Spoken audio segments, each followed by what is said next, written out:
The invention of New Calm took over 19 years. Trial and error, discovery, neuroscience, research. 14 years after the 19 years of invention, we've done with innovation, clinical proof, studies, independent, peer-reviewed journals. New Calm is, I wouldn't say mysterious, and I wouldn't say magical, though people have said that. It seems mysterious, it seems magical. It uses very advanced physics, mathematics, algorithms, science. And it uses this in a bed of software that lies underneath music. So the user hears music. You don't hear what we're doing, but this has an opportunity to present the brain with a signal that your brain happily follows. To do this, if you want to figure out a way to manage the most complex organ in the history of this earth, the human brain, you'd better bring a tank to a knife fight. So it took the quantum physicist, naturopath, neuroscientist, the esteemed Dr. Blake Holloway, 19 years to figure this out. And for the past 14, we've refined it. We all feel stress, and then when we are in a high stress state, it's almost impossible for us to down-regulate our stress. So the genesis and the impetus behind the invention of New Calm was all derived by taking the traumatized brain, which is typically comorbid with addiction, and bringing that brain to a place of healing. New Calm had nothing to do with the commercialization of a product. It had everything to do with the solution of a physiological problem.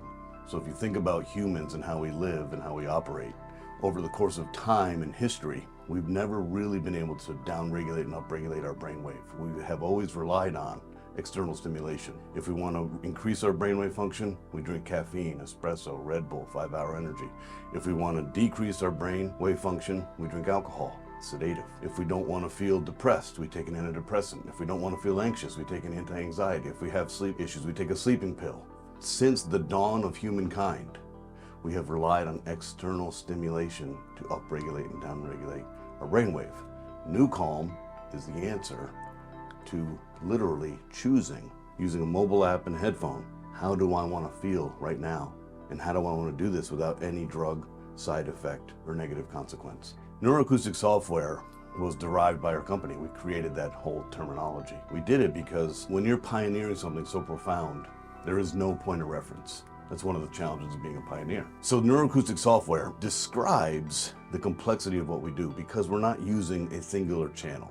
So for example, consumers can go to YouTube and find what's called binaural beat. Binaural beat is a delivery mechanism of a frequency to the brain. It was actually discovered by a German scientist in 1839. New Calm, in our software, uses an amalgamation of a lot of different complex science.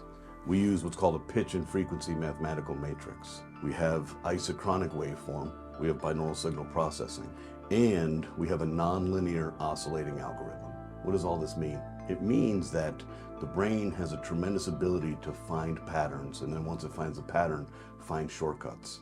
So when you buy something online that's binaural beat or YouTube, you'll find that the first couple times you listen to it has a very profound effect. And then you reach diminished returns and it doesn't work because the brain has figured out that pattern. So along the 19-year invention path, we had to figure out how do we expect the brain to compensate for what we're doing to it, and then how many layers of compensation do we need to work through? That's what took so long. So the neuroacoustic software terminology talks about a lot of different complex science inside a software. And the software, for a point of reference, a typical song, if you download from Apple, would be 5, 6, 7, 8, maybe even 10 megabytes. One New Calm journey, for example, Rescue 50, is 1.49 gigabytes. This isn't music. Music cannot change the state of a human being. It can elevate your mood, but it cannot change your mental state.